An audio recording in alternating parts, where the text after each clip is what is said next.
അഗ്നിപാതം എന്നതുപോലെ മഹാദുരന്തങ്ങൾ ഒന്നിനുമേൽ ഒന്നൊഴിയാതെ പെയ്തിറങ്ങി വന്നിട്ട് തോറ്റുപോകാത്ത മനുഷ്യരായി മലയാളി, തകർന്നു പോകാത്ത നാടായി കേരളം എങ്ങനെ ശിരസുയർത്തി?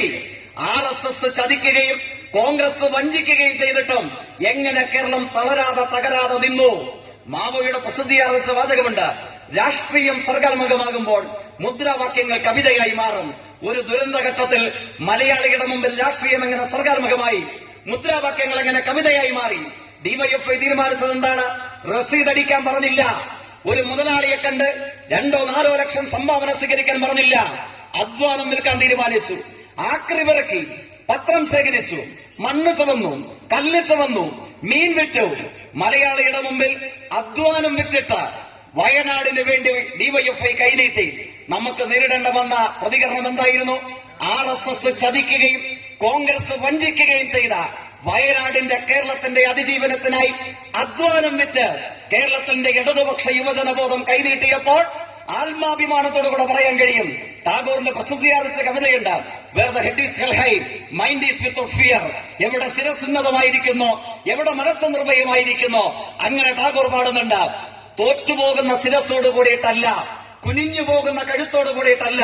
ഇപ്പൊ നിങ്ങൾ കാണാൻ പ്രതിപക്ഷ നേതാവ് ഏറ്റവും ഒടുവിൽ പറഞ്ഞിരിക്കുന്നു, ഇത്തവണ അധികാരത്തിൽ വന്നില്ലെങ്കിൽ എന്ത് ചെയ്യും? UDFന്റെ പ്രവർത്തനം അവസാനിപ്പിച്ച് വനത്തിലോ എങ്ങോട്ടോന്ന് അദ്ദേഹം പോകുന്നതാണ് പറഞ്ഞത്. നമ്മളുടെ രാഷ്ട്രീയത്തെ സംബന്ധിച്ചുള്ള ധാരണ എന്താണ്?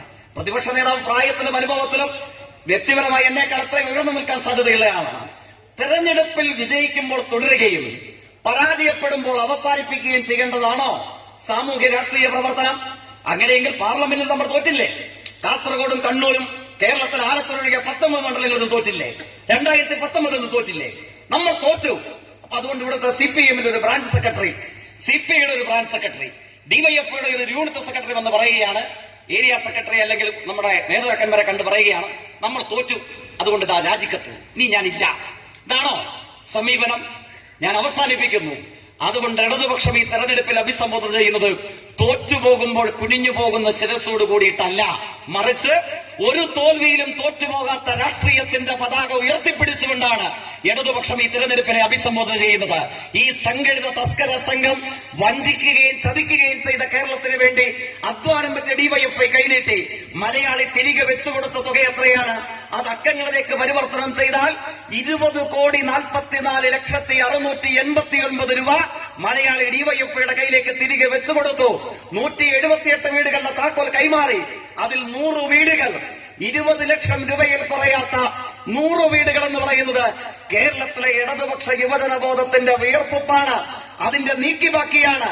നിങ്ങൾ ആലോചിക്ക്, ആരായിരിക്കണം കേരളത്തിൽ നമ്മുടെ നാടിനെ രാഷ്ട്രീയപരമായി പ്രതിനിധീകരിക്കേണ്ടത്?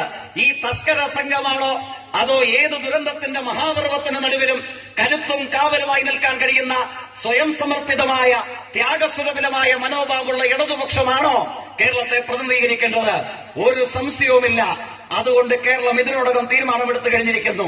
ഞാൻ സർവേ റിപ്പോർട്ടുകളുടെ സൂക്ഷ്മതയിലേക്ക് പോകുന്നില്ല. സർവരാലും ഇടതുപക്ഷത്തോട് വിയോജിപ്പുള്ളവരാൽ അടക്കം പറയപ്പെടുന്നു, ഇടതുപക്ഷ രാഷ്ട്രീയത്തിന്റെ തുടർച്ചയ്ക്കാണ്, ജൈത്രയാത്രയ്ക്കാണ്, അപങ്കുര മനസ്യൂതമുള്ള അതിന്റെ മുന്നേറ്റത്തിനാണ് കേരളം തയ്യാറെടുക്കുന്നത് എന്നുള്ളത്. കല്യാശ്ശേരി 2021 കേരളത്തിന്റെ രാഷ്ട്രീയ ചരിത്രത്തിലെ ഒരു പുതിയ ഭാഗധേയമാണ്. റോബർട്ട് ഫോസ്റ്റ് എന്ന ആംഗലേയ കവിയുടെ വിശ്വപ്രസിദ്ധി ആർജിച്ച കവിതയുണ്ട്, ദ റോഡ് നോട്ട് ടേക്കൻ. സഞ്ചരിച്ചിട്ടില്ലാത്ത പുതിയ വഴിയിലൂടെ കേരളം ആദ്യമായി സഞ്ചരിച്ചു 2021. കേരളം നടപ്പുശീലങ്ങളിൽ നിന്ന് വഴിമാറി പുതിയ രാഷ്ട്രീയ വഴികളിലേക്ക് നീങ്ങിയപ്പോൾ കല്യാശ്ശേരി അതിന്റെ ഭൂരിപക്ഷത്തെ തിരുത്തിക്കുറിച്ചുകൊണ്ടാണ് ഇടതുപക്ഷ കേരളത്തിന് സംഭാവന നൽകിയത്. 2026 തിരുത്തി എഴുതിയ ചരിത്രത്തെ വീണ്ടും കരുത്തോടുകൂടെ മുമ്പോട്ടേക്ക് നയിക്കാൻ കേരളമാകെ ഇടതുപക്ഷത്തോടൊപ്പം നിലയുറപ്പിക്കാൻ തയ്യാറെടുക്കുമ്പോൾ കല്യാശ്ശേരിയുടെ നായകനായി, നമ്മുടെ ജനപ്രതിനിധിയായി സഖാവ് M. വിജിനെ ചരിത്രം തിരുത്തിക്കുറിച്ച ഭൂരിപക്ഷത്തോടുകൂടെ കല്യാശ്ശേരിയുടെ MLA ആയി വിജയിപ്പിച്ചയക്കാൻ വേണ്ടിയുള്ള എല്ലാ ശ്രമങ്ങൾക്കും ഇവിടെ കൂടി യോഗം കരുത്തു പകരട്ടെ എന്ന് മാത്രം ആശംസിച്ചുകൊണ്ട് ഒരു ആകാശം നിറഞ്ഞ സ്നേഹത്തോടെ നിങ്ങളെ ആകെ അഭിവാദ്യം ചെയ്തുകൊണ്ട് അവസാനിപ്പിക്കുന്നു. അഭിവാദനങ്ങൾ.